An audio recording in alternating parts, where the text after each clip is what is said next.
채권과 금리 스프레드, 보기는 이표체의 채권 가격과 만기 수익률에 대한 설명입니다. 보기에서 옳은 것을 모두 고르라고 하는데요. 자, 1 번을 기준으로 보통 우리가 이 내용을 준비를 하시게 되는데요.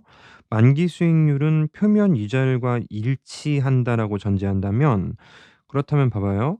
오늘 당장 예를 들어서 이제 1 0 0 원짜리 액면가가 적혀 있는 채권이라고 한다면 이자율이 0.1 이고, 그다음에 이표율, 우리가 델타라고 많이 표현하는데요. 이표율도 0.1 이라고 하면 누군가 오늘 1 0 원을 타가요.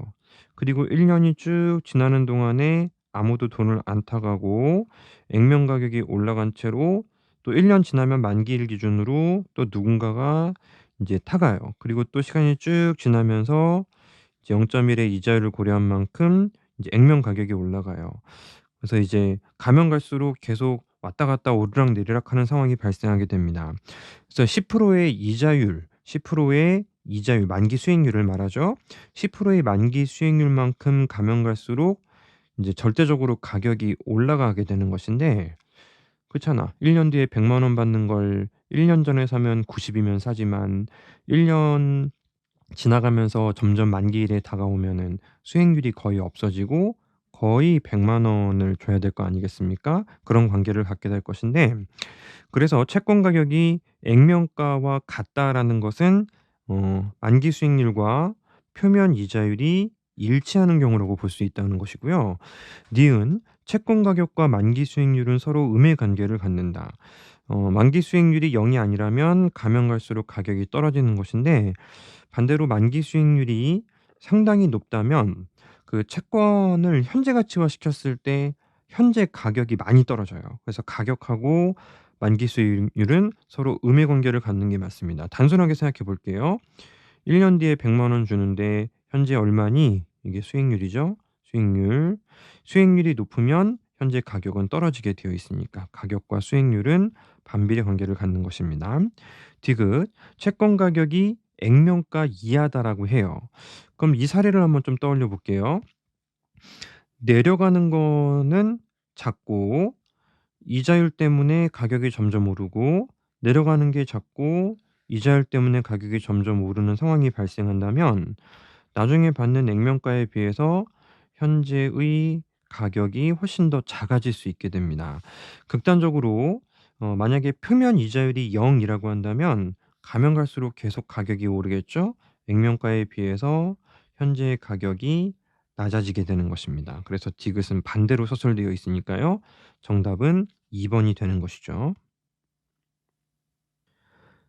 기업 A의 현재 주식 가격은 이 기업의 기대 배당금 흐름을 할인한 현재 가치들의 합인 5만 원에 형성되어 있습니다. 이와 관련한 설명으로 옳지 않은 것을 찾습니다. 어 이게 그 주식 가격이 결정되는 것도 결국 현재 가치법으로 우리가 이제 판단을 내릴 수가 있는데, 예를 들어서 배당금을 D라고 한다면 다음번에 받는 건 1 플러스 R로 나누고, 그다음번에 받는 것은 1 플러스 R의 제곱으로 나누고요. 계속 보유만 한다면 이게 바로 현재 가치가 되는 건데, 어디까지나 기대치라고 합니다. 기대치. 1 번 기업 A의 할인율이 설정되면 상승하면 여기서 할인율은 R의 상승이라고 보셔야 되겠고요. 그러면 주식 가격은 떨어지죠. 주식 가격이 떨어지니까 정답은 벌써 1 번으로 인제 답을 찾을 수가 있었고요. 2번 기업 A의 기대 배당금 흐름이 증가한다는 것은 요건 이제 D들이 증가하는 것입니다. 주가는 상승하게 되겠죠. 맞습니다. 3번 기업 A의 미래 현금 흐름 변동성 위험이 증가할수록 이 기업의 할인율은 상승한다. 위험이 커진다는 건 이게 반드시 시장 이자율만을 말하는 건 아니고요.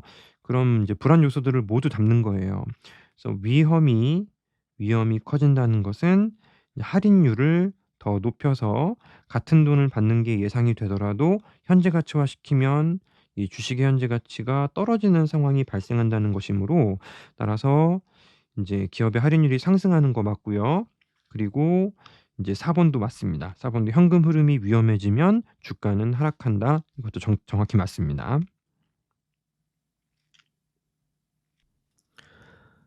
효율성 시장 가설에 대한 설명으로 가장 적절한 것은, 자, 효율성 시장 가설은 이와 같아요. 예를 들어 주가가 현재 과거의 정보가 잘 반영되어 있다라면 이때 우리는 약형 효율성이 만족된다라고 표현하고 있습니다. 약형 효율성이 만족되는 것이고, 그것뿐만 아니고 이제 민간인들에게 공개된 새로운 자료 있잖아요. 민간에게 공개된 새로운 자료도 이미 주가에 잘 반영이 되어 있으면 중강형 효율성이 만족된다라고 이야기하고 있고요.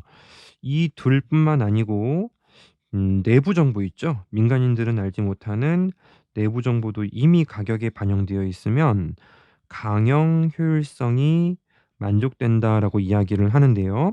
1 번, 시장 참가자들에게 공개된 정보로 증권의 미래 가격의 변동을 예측할 수 있다면 시장은 그 정보 집합에 대해서 효율적이다. 그러면 안 되죠. 이미 반영이 되어 있기 때문에 미래 가격의 변동이 아니고 이미 반영이 되어 있어야 되니까 비효율적이 되는 것입니다.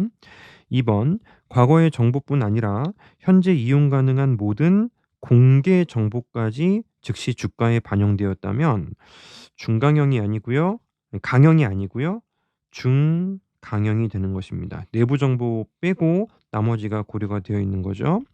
3 번, 차익 거래는 비합리적 투자자들에 의한 시장 왜곡 현상을 바로잡는 이제 역할을 한다고 합니다. 그래서 이미 이제 효율성 조건이 잘 반영되어 있는데 여기서 이제 차익을 누리기 위해서 거래를 한다라는 것은 이제 이분들이 이제 '지금 가격이 아직 덜 반영되어 있어.'라는 생각 때문에, 비합리적이죠. 그런 생각 때문에 이제 주식을 구매하고 이제 올라가는 걸 기다린다는 거잖아요. 어 근데 그 과정에서 지금 현재 주가가 10,000이어야 하는데 현재 9,000이라 쳐. 그러면 이거 수요가 증가할 거 아닙니까? 수요가 증가하면 주식 가격이 올라가서 10,000원이 된다는 거죠. 따라서 이제 왜곡된 현상을 이제 바로잡는 역할을 합니다. 이게 실제 가치.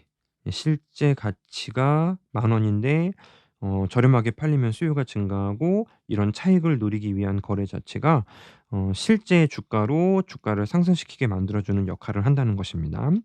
4 번, 약형 효율적 시장 가설이 성립하면 준강형과 강형 효율적 시장 가설도 성립한다고 하는데요.